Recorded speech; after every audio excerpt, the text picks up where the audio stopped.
It's the Morning Marketing Machine, here to grow your e-commerce business with proven marketing strategies and tactics, so you can run your business with machine-like precision. My name is Douglas Levin. Let's dive in.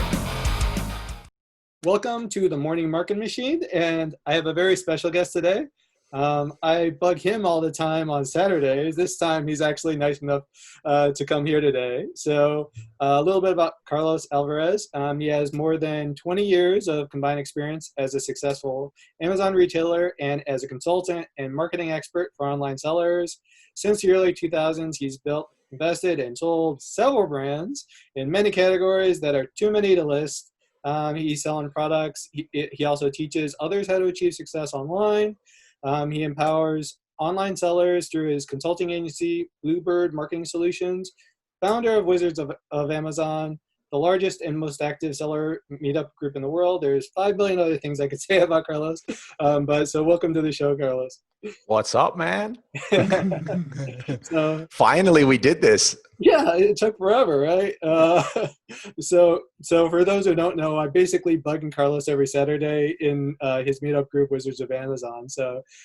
We've been trying for a while to get this going. He's finally here, so I'm sure we'll have plenty to talk about. So one thing for the 5 people in the world of Amazon that don't know who you are, I'll ask if you can tell just a little bit about how you got started, your kind of journey a little bit. Yeah, sure thing, man. Of course. And I was bugging you to get on your show. I wanted to come here and get on this, especially seeing all of our other group members on here and knowing who you are personally. You've actually presented in our meetup group one of the best presentations so far in the group, just based off feedback in our group. So was loved by everybody. So, and you're a friend. So yeah, absolutely. I'll bore you with my intro right now. Hold on. So I dropped out of elementary school. Came from a very, I'll call it abusive home. And I was heading nowhere fast. Obviously, dropping out of elementary school doesn't put you on the fast track to success. And that path really continued for me, hanging out for the wrong crowd, doing everything wrong, all the way into my early adulthood. And at that point, post-college years, because I didn't go, all of my friends were already getting those jobs that have 401ks and all the fancy paid leave stuff. And I found myself with an expensive ex-girlfriend, and who wasn't my ex at the time, but just in case wifey's listening to this, and I'm not referring to anyone as my girlfriend, right? So I was with an expensive ex-girlfriend, and I was working as a dairy clerk in a public supermarket. I was delivering subs, I was selling cigars, and I was doing every odd job imaginable to just get my ex-girlfriend stuff.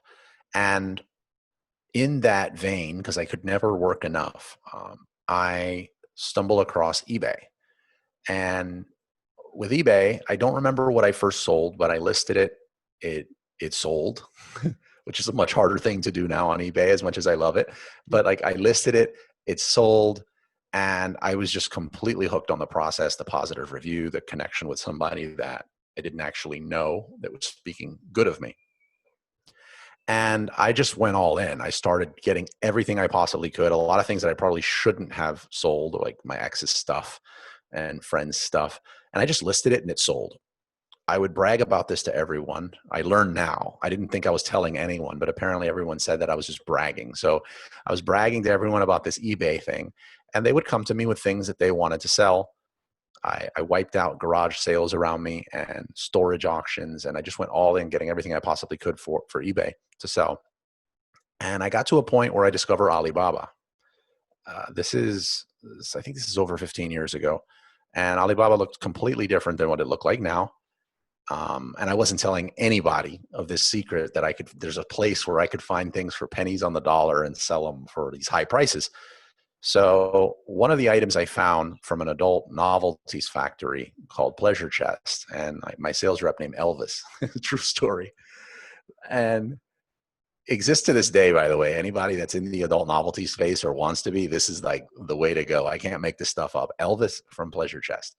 And I had this ring we'll leave it there. The guy uses it, and the I'd get it for like 16 cents, 16, 18 cents, maybe 20 cents with packaging. And I'd sell it for $20 and they'd fly on eBay. And friends and family around this time see that. Let me back up. As I start, me trying to like put this in a nutshell is actually expanding my intro. So the friends and family saw that as I was doing better on eBay, I would start dropping some of these odd jobs, which then found me doing full-time eBay. And when I found this product with the amazing margins, my friends and family decided they wanted to support me in this, and they pulled together about $81,000 and they invested it in me. I immediately get this money and imagine how many of these little rings that I could buy for $81,000, and contacted Elvis and was like, hey, look, like let's back up the trucks. You know what I mean? $81,000. Let's go. They obviously don't have that much stock ready to go in a factory, and I didn't know it. So in my ignorance, I thought this supplier was not treating me right, and I went to go find another. Stumbled across someone named Usman Sise, and had a factory in Hong Kong with all the goods ready to go. I sent him the money, and he stole everything from me. So this was a crushing moment for me. And it's important for me to say that it was not crushing because of the money. I was very accustomed to being broke. It was crushing to me because this friends and family looking at me now as not like maybe they weren't looking, but it felt like I was being looked at like a lab rat.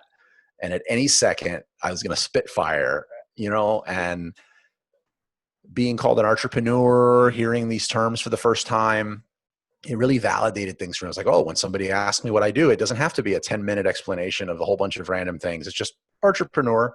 Like, that sounds legit. That sounds 401k-ish, right? So getting ripped off for me was, you're no longer that, because entrepreneurs must not happen to them. And I didn't want anyone to know. So I didn't let anyone know what happened. And I immediately started trying to sell off some of my belongings, which was nothing. Most expensive thing was a Movado watch. And it pained me to my soul to try to sell it because my dad gave it to me. I wound up not getting almost anything for it, which was shocking to me at the time, but from a pawn shop. But I try to sell all my possessions that I have to get some seed capital and keep going. And in one of the instances, I was selling two of my reptiles, or trying to. Had a Burmese python, a Colombian red-tailed boa. Not a Burmese, was it Burmese? Yeah, Burmese python, a Colombian red-tailed boa, and a pillowcase. And the person in front of me in a reptile store was paying $25 for 50 live worms. So in my desperation, teary-eyed, I decided, well, I'm a hard worker. Like, I'll butter from the duck, sun up, sun down. Like, I work. I will dig all day for worms and sell 50 of them for $25 all day long. So I tried to find out where worms live, and stumbled across an article by a zoologist that zoos would save a ton of money breeding insects and selling them instead of paying top dollar on the private market. I heard breeding. I connected the dots. I went out and immediately tried to buy some bins at the store. Bins were beyond my financial means, so I had to scour garage sales, which is what I knew. And I scoured garage sales, cobbling together some bins to make these insect habitats. Fast forward about 10 months. Some friends of mine have been calling me out on these timelines since I mentioned this story a lot. Come to find out, they said it was a year. It was 14 months. It felt like 9 to 10 months to me. So in about 9 to 10 months, I have literally millions of crickets and super worms, feeder worms, roaches in these habitats, and I'm selling them live online. But I get a knock by code enforcement on my door that says, look, you gotta like, this is against the law somehow. 3.5 million crickets is deafening when they all start going off in a residential area. So I bluffed them and said it would be an agricultural disaster if I throw it out. I wind up getting a warehouse rent-free for 3-4 months from a friend, which seems like the biggest shocker in this whole story to me at the time, was that someone was going to let me get the warehouse rent-free. Come to find out, no one wants to split a warehouse with Insect Guy. So I wound up having the whole warehouse to myself, 3-4 months rent-free. And I never looked back. All I saw was insects and the concrete floor where I was pretty much sleeping for almost a year. And someone approaches me and purchases my company for $2.6 million. And the rest of the story is not as boring. If anyone is still awake now, they're going to hear that first time having money, my ex had left me, and I was single with some money in Miami. I did what any natural born entrepreneur would do, and I just hoard around Miami until I realized, hey, look, at this rate, I am going to be broke. I never wanted to be broke again. So I went to the only thing that I had ever done successfully, and that was sell online. And then I immediately jumped in and started creating a brand for beverage chilling devices. Fast forward to now, and I've successfully started and exited a bunch of businesses, primarily on Amazon. But I've used a percentage of my profits over the years to start unrelated to Amazon or e-commerce businesses off of Amazon. And as you said, I have Bluebird Media and Marketing Solutions, which I think I got into the agency thing about 9 years ago, helping other people navigate the Amazon, whether beginner or experienced. And 4 years ago, I started the largest Amazon seller meetup group in the world, which was not the largest when we started. I think it was important to point out, but it has become that of which you're like a pillar in the group. So that's it. Anybody who is still awake at this point, let's roll. Yeah, yeah, and that's one thing I know that when you talk about the idea of coaching and those Saturday meetups too. I mean, specifically like that beginner hour. I mean, there's so many people when they're getting started with something, they don't know anything. Like you were talking about it, obviously with your introduction, the idea like you don't know what you don't know when you're going into that thing, and to have a dedicated place like every week that they can do that. I mean, it's massive for a lot of people. I know I've seen just from being on those calls like every Saturday, like there's so many people that use like they come back the next week and they're like, oh yeah, I did this, I did that, and you check up on them too, which like Yeah. you at your level, most people don't do that. So I mean that's where I think that's part of the reason that your group is so much different and has gotten to the level that it has, is that you can tell that you care and you're there for everybody, which is honestly unheard of for even in this space. Yeah, and the secret there. I think there's a secret there, and I wish I could say with hindsight that this was this intentional, genius move that I made.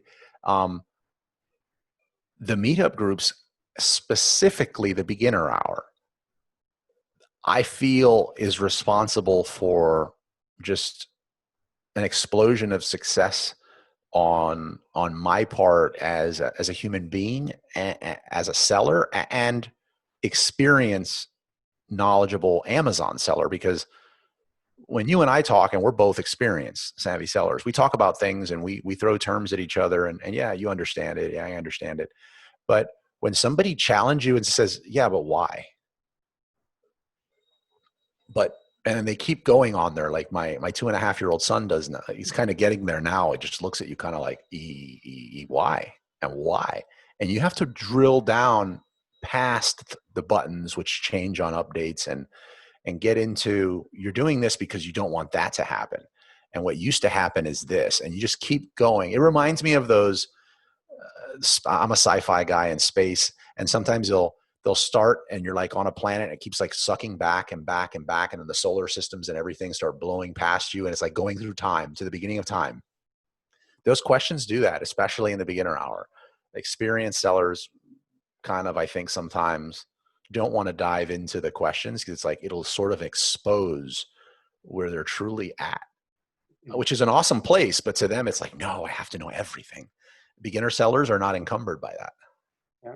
Well, and the other part of that too, I know I heard it, I think, from Russell in ClickFunnels. He talked about that idea of like when you're digging deeper and deeper by basically just asking why, like, was it like 10 times or something? And obviously he got it from somewhere else. I don't know where he got it from, but like the idea that you keep doing it and then you find that really like true meaning behind like why you do what you do. And it's the same thing in terms of like what you're talking about, where I just been doing it because that's why I did it. And then, but when you actually have to think, like you've been doing it for 5 years this one way, and most people, like I know I'm like this too a lot of times, is like you've been doing it that way because that's just how you've been doing it, and it hasn't failed or it hasn't done badly or whatever it is, so you just keep going with it. But things change all the time, and and to actually like look at yourself and look at your process and go, all right, well, why am I doing this? Can make a change. It's that point where if you actually think about it, then at that point, maybe I should be changing this. Maybe I'm missing out on things because I'm not doing And sticking with, I still call him Russell Brunson. You call him just Russell out there for a second. So I was like, wow, they're close. So I'm going to say I'm going to call him Russ. Well, when Russ says, he said something a while back, and maybe he's changed his stance on this since I first read it, because it's been years. And it had to do with the topic of evergreen webinars. And I really struggled with it, still struggle with webinars in general, but especially evergreen webinars. Like, I feel like I'm deceiving someone still. And I get it. I'm not, but like, it just feels that way. But he mentioned that before he lets something go evergreen, just like repeating, and you kind of think this is a live webinar and it just keeps going. He does it live, the same topic repeatedly, where it's really him going live, because every time he does it, it gets better. And he can go off the questions and he can tweak it, and he gets better and get better. So I get people say, Carlos, well, if you're really that successful, or if you really, like, it's in question, right? If you're really making that kind of money, why are you here in the beginner hour in a meetup group, putting all of your, precious limited time in doing this? And yeah, I love helping people, but there also is a selfish part of it. And I am honing my craft in a way that you just can't get from a course.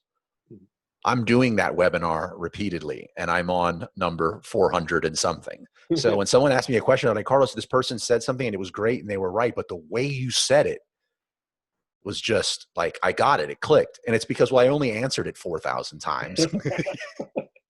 Well, and the other part of what you're doing, because you're in that, like, this is the one thing that, like, the gurus and everyone else that's selling something online, they're out of it after a while. Like, they're, for what, maybe they started like saying selling on Amazon or whatever it is, but then they're trying to focus on other things, or they're just looking at a cash grab or whatever it is, and they're not in there every day. They're not in the trenches. But when you're on those meetup calls, you're able to stay up to date. You're able to always give them the cutting edge information, like, oh, this change happened, or now we have to attack it a different way because of this, because of that. So you're getting that benefit as well, right? Yeah, definitely. So yeah, it's amazing. I think the benefits cut both ways there.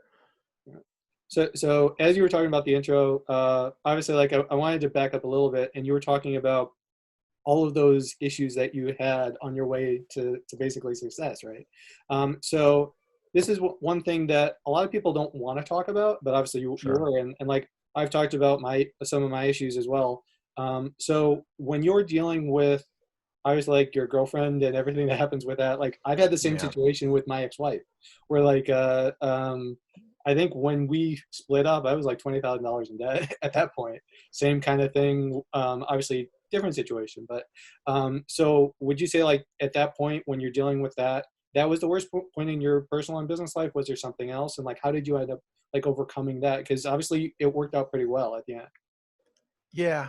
I made a lot of mistakes, and like some of the mistakes I mentioned there, like me coming out of it was not like I wake up the next morning with this eureka moment. It was, I compounded the mistakes with other mistakes to kind of hide it and sweep it under the rug instead of addressing the problem.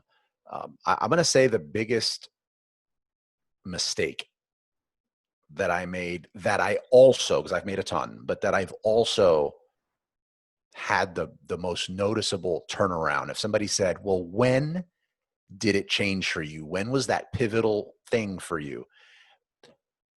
And again, I'm not saying that I haven't made worse mistakes, but I want to say that this was the one that also had the pivotal aha. I learned from this moment for two reasons. One, it made me look at mistakes differently moving forward, or what we call failures, to use the cheesy meme that float around. I hate to drop a cheesy meme here on you, but it's just so true. And it's that quitting is the opposite of success. Failure's not. Failure are the stepping stones on the way to success. That allowed me to learn that back then without a meme of feet in the fire, learning it. So it came from a time that I used to, and I've mentioned this on other shows before, and I think it really, the story paints a picture that you can really grasp here, is that I used to pull up to gas when I sold that first business. And I immediately started another private label business for beverage chilling devices. And I started a wholesale business.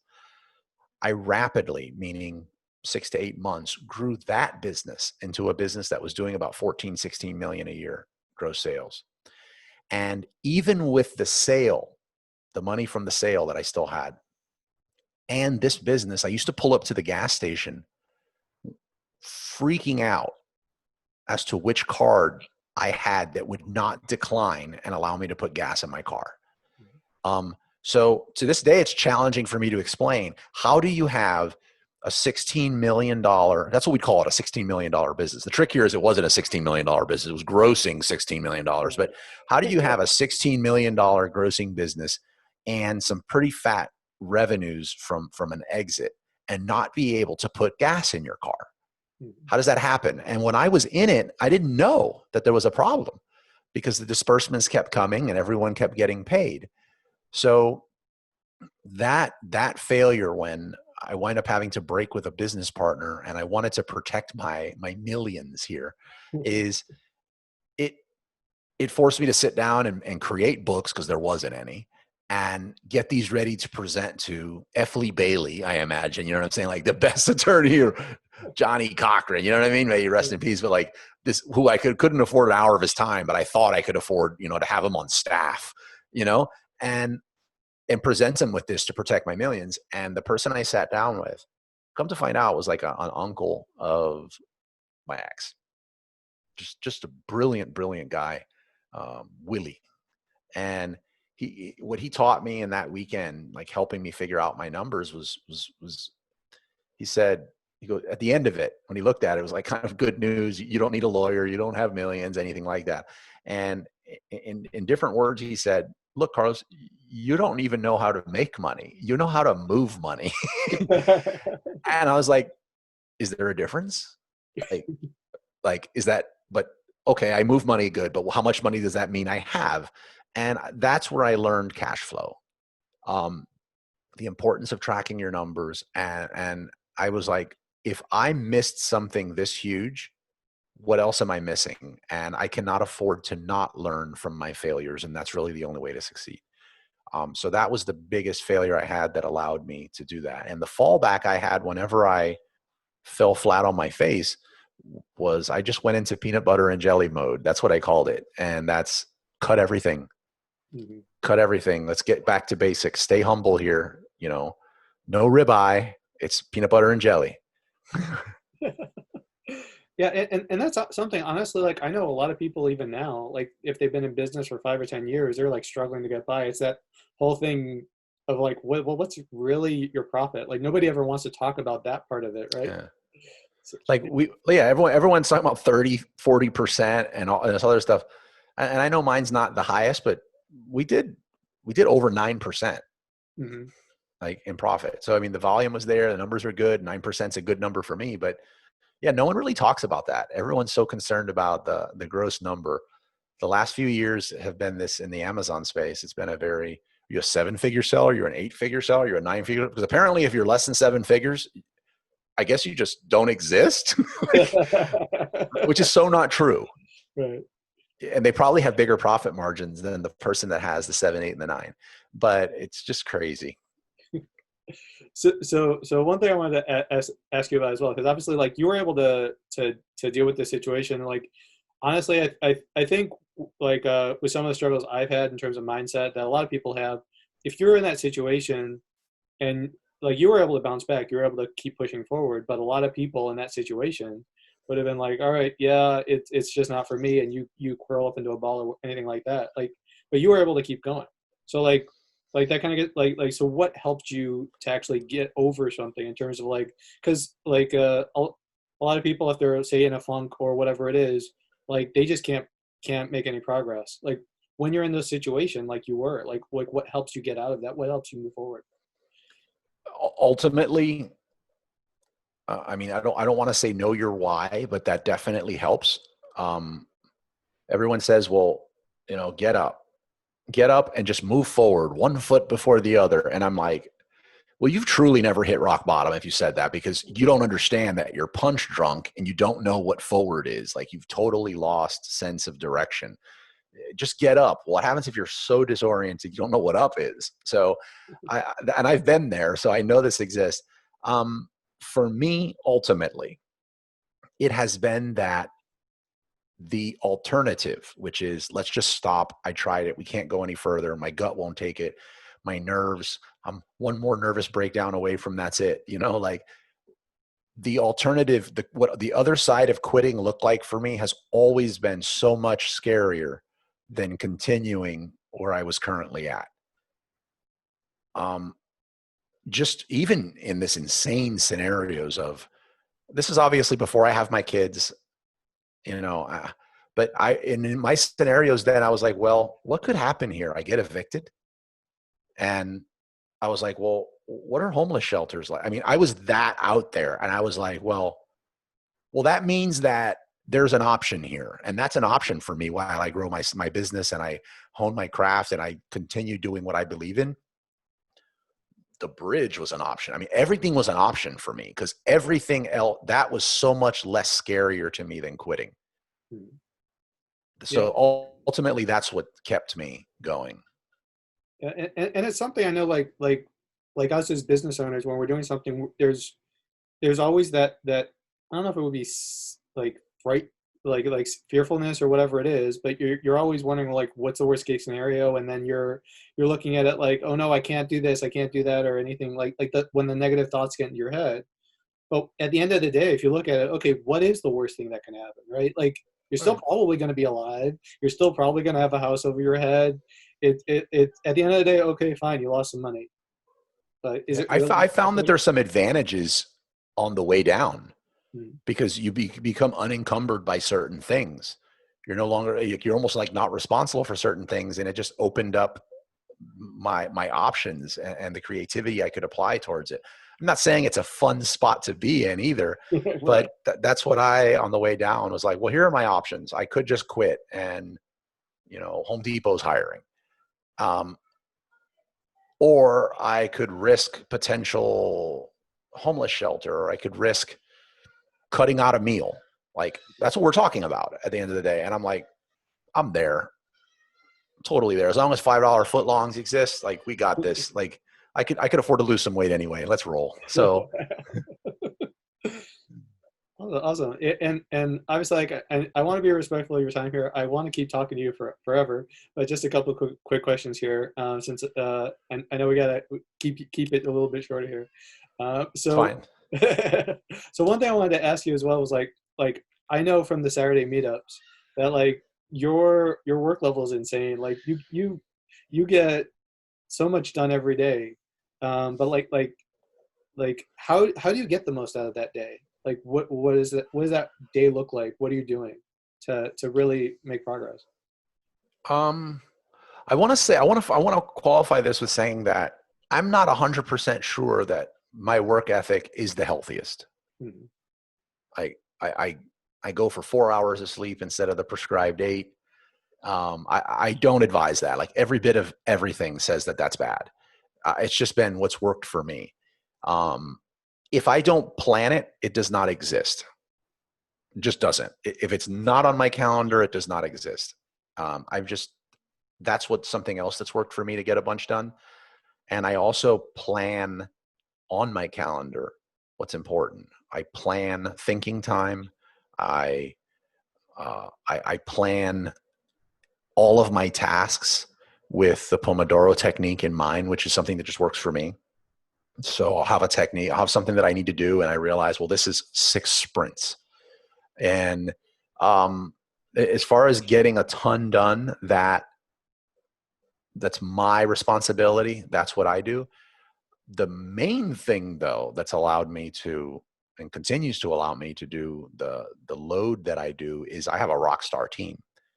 Um, I mean, if someone's on my team, especially if there's someone that in my, I guess, inner circle, I hate to say people are on the outer circle, but that are in my inner circle of my team that we communicate on a regular basis, um, I would not be anywhere near as successful without them. And then finally, and maybe this is out of place in a, I guess, in a business show. You might hammer me for this, but I'd lay all of my successes at the feet of my wife. If you don't have the right partner in this, I know because I've done this different ways and I've worked with people in different ways. If you don't have the right partner, you will be limited. You won't know it. There will be a ceiling that you will not be able to break, no matter how many courses and no matter how many people you connect with. You just have to have the right partner. Totally my opinion, but I have those magic ingredients that I just shared, and it took a long time to build them and meet them. I don't want my wife to say I built her, but like weird science, right? But like that I've put together this thing, and I'm blessed for it, and that's what allows me to do what I do. And I would honestly like echo those statements. I mean, like I heard it said actually. Is she listening? Oh, my wife. I think she's out now at the moment. But Yeah. but I've actually heard it like numerous times. The idea that like you can honestly only go as far as either your partner, your network, if you have a mastermind group, any of that kind of thing, because what we do can be a very lonely experience. You need those people that you can reach out to, because there's like everyone always wants to talk about their successes. Nobody ever wants to talk about their failures. And Yeah. and your wife or your partner, even your buddy, I mean, whoever it is, like if you have somebody that you can basically bitch to, whatever, I lost 5,000 on this deal or whatever it is, like it helps you in terms of like planning like next steps. You need somebody that you can depend on. You know what I'd love? I'd love to have, because there's not many people that I've spoke with about that feel the same way.